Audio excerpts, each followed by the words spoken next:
अभी झांसी की रानी की बात हो रही थी, अब मैं झांसे के राजा की बात करूंगा। हमें तो सरसों के तेल ने लूटा, पेट्रोल में कहां दम था, और मेरा पकोड़ा भी कढ़ाई में नहीं डूबा क्योंकि उसमें भी तेल कम था। स्वच्छ भारत अभियान देखिए, चश्मा गांधी जी का, झाड़ू किसी और की, कचरा किसी और का फैलाया हुआ, और अभियान ये चला रहे हैं। मैंने पूछा इसमें आपका क्या है? बोले झाड़ू के पीछे जो एक छोटा डंडा लगा है वो मेरा है। आप करोड़ों की, दुकान पकौड़ों की, और संगत भगोड़ों की। और जब भी कहीं कोई ये बात अगर कर देता है कि भाई पढ़े लिखे लोगों को वोट दो, अनपढ़ों को मत दो, तो पता नहीं ये बात मोदी जी अपने ऊपर क्यों ले लेते हैं कि मैं पहले चाय बेचा करता था। बोले वो ठीक, इतना चिल्ला क्यों रहा है? आज अगर शाम को आप धीमे से अगर रिमोट कंट्रोल जैसे आपने ऑन किया, जोरदार आवाज, नमस्कार नमस्कार, कौन आ गया भाई?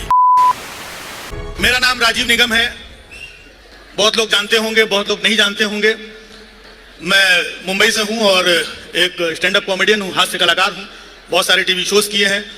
और इसके बाद आजकल बहुत कम कलाकार ऐसे रह गए हैं जो सामाजिक मुद्दों पे, देश के हालात पे भी कुछ हास्य व्यंग्य कर सके, क्योंकि उनका मुंह बंद कर दिया गया है, या खौफ के साए में रहते हैं, डरे रहते हैं कि अगर हम ऐसा बोलेंगे तो ऐसा ना हो जाए, ऐसा बोलेंगे तो ऐसा ना हो जाए, ये काम ना बंद हो जाए, उधर ना कोई भेज दे। लेकिन फिर भी शक्ति मिलती है सच्चाई की ताकत से। जब मैं भारत जोड़ो यात्रा में शामिल हुआ तो अपनी एनर्जी को बढ़ाने के लिए आया था, और वहां पर जो मैंने जज्बा देखा, जोश देखा, तो मैं अपने काम को और दुगनी शक्ति से मैंने करना शुरू किया। हंसी मजाक के माध्यम से मैं अपनी बात रखता हूं। हमारे आदरणीय फेकम फाक,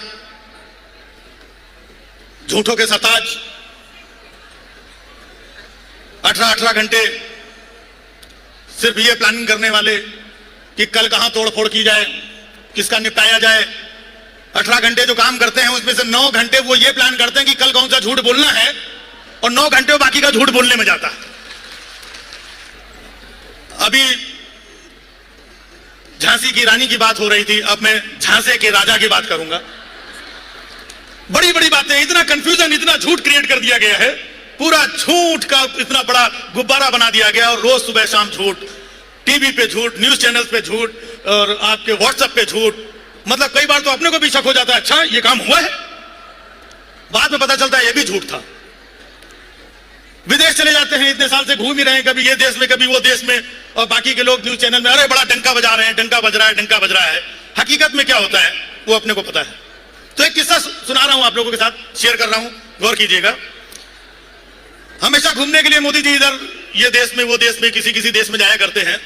तो घूमते घूमते एक देश में पहुंच गए, वहां के प्रधानमंत्री ने हमारे प्रधानमंत्री का स्वागत किया, वेलकम मिस्टर मोदी। बोले धन्यवाद मित्रों। बोले मित्रों किसको बोल रहा है, हम अकेले खड़ा है इधर, नहीं आदत है हमारी। बोले मिस्टर मोदी, हमने सुना है कि तुम पहले चाय बेचा करते थे, क्या ये सच है? बोले बिल्कुल, ये बात 16 आने सच है कि मैं पहले चाय बेचा करता था। बोले वो ठीक, इतना चिल्ला क्यों रहा है?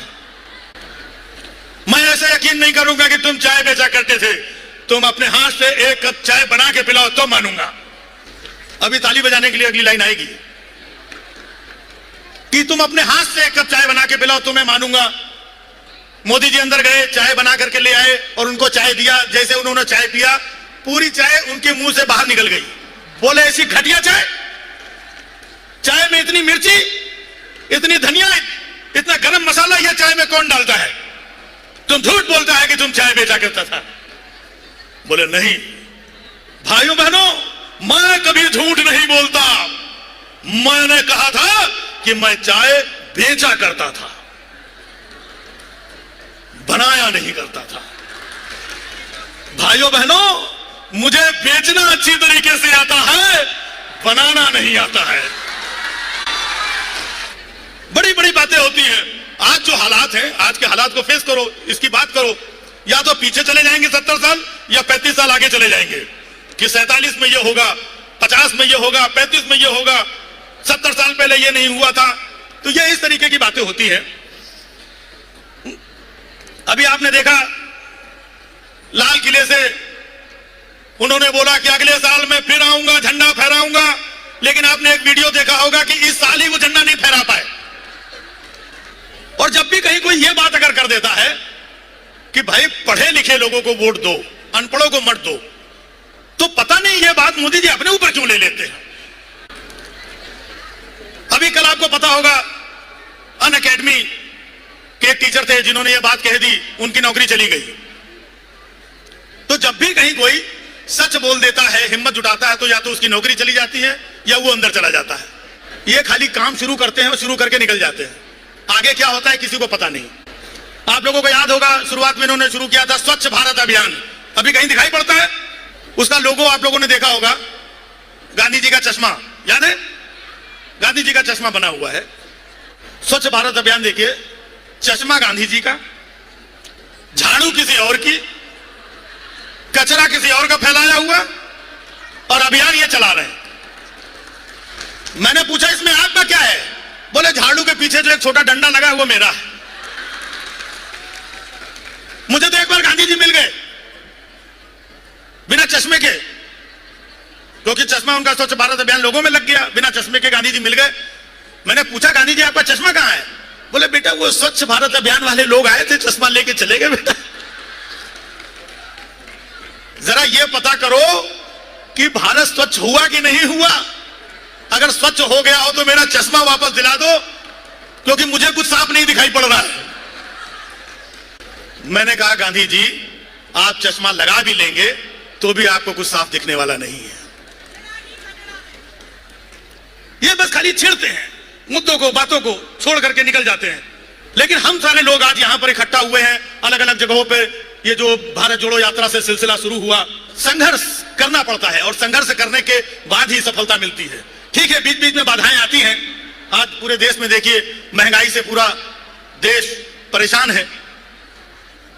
कहते हैं कि हमें तो सरसों के तेल ने लूटा, हमें तो सरसों के तेल ने लूटा, पेट्रोल में कहां दम था। हमें तो सरसों के तेल ने लूटा, पेट्रोल में कहां दम था। और मेरा पकोड़ा भी कढ़ाई में नहीं डूबा, क्योंकि उसमें भी तेल कम था।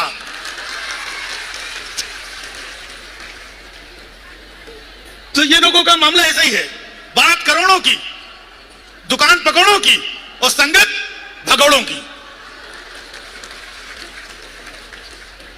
हमारे हिंदुस्तान में अक्सर आप लोगों ने देखा होगा, जब कोई आदमी काम करता है, थोड़े से पैसे कमाता है, तो उसके दिल में एक इच्छा होती है कि वो वैष्णो देवी जाकर के आए। जैसे भी थोड़े पैसे आते हैं वो वैष्णो देवी जाकर के आता है। जिसके पास थोड़ा सा ज्यादा पैसा होता है वो गोवा जाकर के आता है। जिसके पास उससे ज्यादा पैसा आता है वो बैंकॉक जाके आता है। और जिसके पास उससे ज्यादा पैसा होता है वो लंदन जाके आता नहीं है। निकल लो वहीं से, ये माहौल बनाया जाता है। बाकी हमारे अक्सर मैं टीवी देखा करता हूं, सब लोग बैठे हुए हैं। मीडिया ने इतना जो झूठ, फरेब, चिल्लम चाली, इतना नफरत का माहौल बना रखा है। सबसे ज्यादा दिक्कत तो इस मीडिया से ही है। क्या क्या बोलते हैं ये लोग, कब क्या बोलते हैं कुछ समझ में नहीं आता। 24 घंटे के चैनल है, कुछ ना कुछ बोलते रहते हैं, झूठ फैलाते रहते हैं। जब भी आप लोग टीवी चैनल शाम को देखें तो एंकर्स भी जो आजकल के हैं वो एंकर लगते ही नहीं है। दौर में फर्क देखिए, एक दौर था कितने शालीन एंकर हुआ करते थे। शाम को 8 बजे आप टीवी खोलते थे और एंकर बड़ी शालीनता से आकर के कहता था, नमस्कार, शाम के 8 बज चुके हैं, पेश है इस वक्त की खास खबरें। आज हमारे प्रधानमंत्री 3 दिवसीय विदेश यात्रा के लिए विदेश रवाना हुए। अब पेश है मौसम के समाचार।